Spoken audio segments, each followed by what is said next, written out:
Alright, what up, y'all? It's your boy Martin, aka the Boxing Purist. Welcome once again to the Truth and Absolute channel, where I speak the truth and nothing but the truth. So help me, good God Almighty. Alright, y'all, happy Tuesday. Good morning, good morning. How's everybody doing? I hope you're blessed. Now listen, stop right there.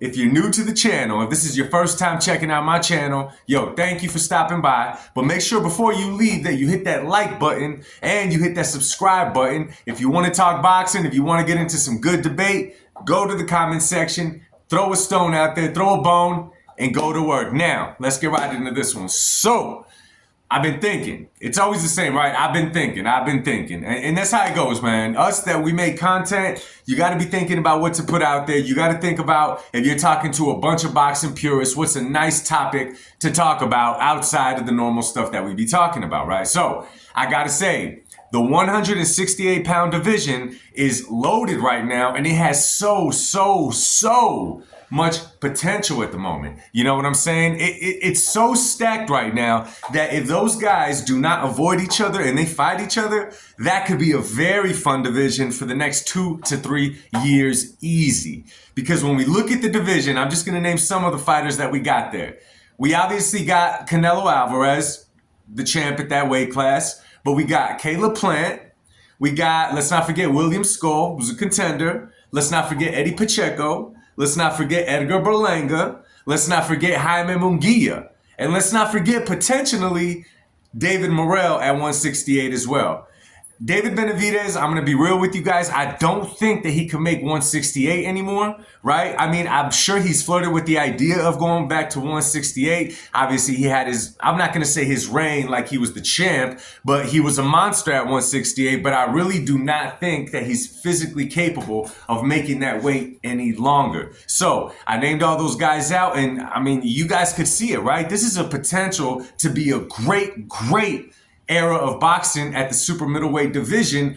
I'm personally just hoping it does not go to waste. I mean, if you guys remember, man, a couple of years back, and yes, it's been that long, that fast, I was positive, man, that from 135 to 140, that division was just going to be the division to take over boxing. And pretty much I used to talk about that weight class between 135 to 140 like I'm now talking about 168, because a couple of years ago, it had that much potential to become a weight class to be so fun to watch, the little guys being the main focus of the sport. But for whatever reason, man, we did not get the matchups that we all thought that we were going to get. And there was so much potential there, man. You got Tank, you got Shakur Stevenson, you got Devin Haney, you got Teofimo Lopez, you got Ryan Garcia. You got a lot of names in that. Vasily Lomachenko, if we're going back 2 years, George Kambosos. You got a lot of people in that weighting class. Frank Martin, the list goes on and on and on and on for that weight. There was so much potential there, so much big fights to make, and they just didn't happen. And from the looks of it, it doesn't look like we're going to get any of those matchups. We did get Tank versus Ryan. We did get Ryan versus Devin, right? But that's about it. I mean, we did get Devin versus Vasily Lomachenko, which was kind of controversial, very close fight. But there was a lot of fights that we didn't see in that weight class. And it does not look like we're going to see it, judging off of what these fighters are saying. Even though Shakur's saying Tank this and that, I don't see that getting made. Tank, we see where Tank is going. He sent a contract to Raul Valenzuela like a covered, and now he's looking for another opponent, none of the which I named right now. You know what I'm saying? Ryan Garcia is obviously facing a suspension. Teofimo Lopez, I'm not sure what he's doing. So pretty much what we thought was going to be a great takeover of boxing in those divisions did not end up happening. And guess what? It's looking like it's not going to happen. So let's talk about 168. Give me 1 second. Yeah. Let's talk about the 168 division.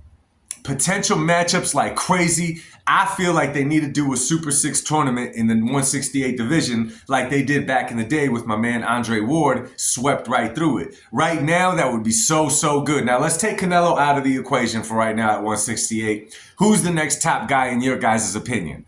I'm going to be real with you guys, 168, if you don't got David Benavidez there, because he's at light heavyweight now, David Morrell, technically he's at 175 too, but let's just throw him in there. I think the top guy, and you guys may be surprised, is Caleb Plant. Caleb Plant has been in there with Canelo Alvarez. Caleb Plant has been in there with a David Benavidez. He's been in there with decent names. And one thing about Caleb, man, he's a slick boxer.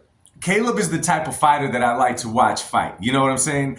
At times, he's a little bit too mobile and just needs to sit down on his punches a little bit more. I think that's why he tends to fade in the later rounds. It's because he's a little bit too mobile, relying a little bit too much on his footwork, which is not a bad thing. But at times, you got to preserve the energy inside the ring, whether you sit down a little bit more, whether you just fight a little bit more. He showed that he could do that when he fought Trevor McCumbee in their action-packed fight just recently on the Canelo undercard, right? So I personally think that Caleb Plant, because of his experience and staying busy, that he's the top guy in the division, but not by a landslide, right? And then you got Jaime Munguia would be a problem to any fighter because he's big, he's young, he has the heart of a lion, heart of a champion, and he comes to fight. He does not stop coming forward. He is relentless on his attack. Therefore, he would make a great fight with anybody in that weight class. I'd like to see Munguia in there with the berlanga, with the Caleb Plant. Let's not forget, Diego Pacheco is in that weight class as well, who's also a tall, long, 6'4" guy that fights at super middleweight. So do you guys see how much potential there is in this weight class? I think us, the fans, need to talk about these fights more. I think when we go online, we need to present these fights more and just show that, yo, we're interested in these fights. If every fight from here on out is going to be nothing but trying to make a big money fight, a big event, the boxing public is going to start fading again once away because there are certain fights, man. Let me give you an example, right? Let's just say, for example, Terrence Crawford versus Madrimov without that huge all-star lineup for the undercards and a concert to go with it. On pay-per-view, that's a horrible fight. It's a horrible fight because there's not much interest. You have to super stack the card. Now you're trying to reserve names or get guys from higher weight classes that don't pose too much of a threat to the guy that you're trying to showcase because you don't want to kill his stock. You want him to still look good. But to do that on a pay-per-view is not a good event for boxing because the demand is just not there. Now, I get it. A fighter like Terrence Bud Crawford, as good as he is or whatever, again, looking at his resume, not so much. But the potential that he has to bring to the table, you would think that he could carry out a big pay-per-view event. But he cannot. He just cannot do it. However, you take that same fight, Terrence Crawford versus Israel Madrimov, and just a decent undercard, just one fight, and you make that on just regular television, on regular TV, now you got a huge event for boxing. Now you got something that's big for boxing. There could be a few of those leading up to the big event of a mega fight, but we can't just go from mega fight to mega fight to mega fight because the reality is it just doesn't work like that. You know, the stars will not align for it to be mega fight. In a perfect world, yes, do it. But in reality, you're going to have some fights out there that are not going to be a pay-per-view event. Now, let's just say they did a Super 6 tournament once again at the 168 division, which I think would be a brilliant idea to showcase all that talent and show that there's life after Canelo Alvarez. Those events are just fine.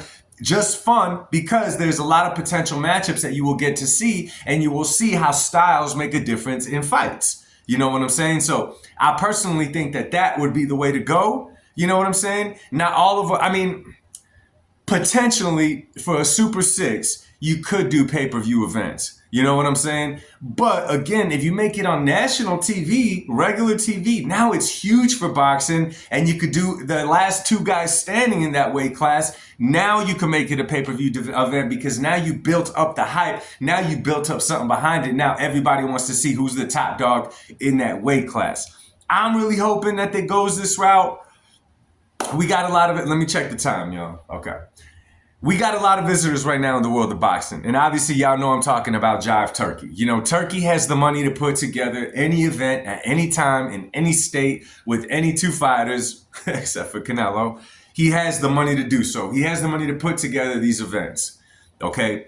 I just don't know if he's interested in just building up into a mega fight. Obviously, we see what he's trying to do. He's just trying to throw the money out there and make the mega fights now. You know what I'm saying? It's kind of like when a basketball team in the NBA, right? The Lakers, you know, years back when we went in and got LeBron James. When you got LeBron James, you went all in and you just demolished the team because you were just looking to win at that moment. You weren't looking for the longevity of the team. They won that time, and since then, they've been suffering. It's no different in the sport of boxing. You could try to just do all this and put all the fighters on one card and make it happen, and it's going to be an okay event. but now you're going to be hurting for a while after that. It's the same thing. So I'm hoping that Turkey is actually interested in the sport of boxing and wants to actually do it, not just finesse his way into the U.S. market, which in my personal opinion, it's exactly what he's doing. You know what I'm saying? So let me know what you guys think, man. Who do you guys think? And don't be shy. Drop a comment on this one. Who do you, after Canelo Alvarez, let's take Canelo out of the equation for the 168-pound division for the super middleweights. Who is the top guy in that division taking Canelo's name out of there? Is it Caleb Plant? You think it's Jaime Munguia? You think it's David Morrell if he chooses to come back to that weight class? You know what I'm saying? You think Berlanga can make a splash in that weight class?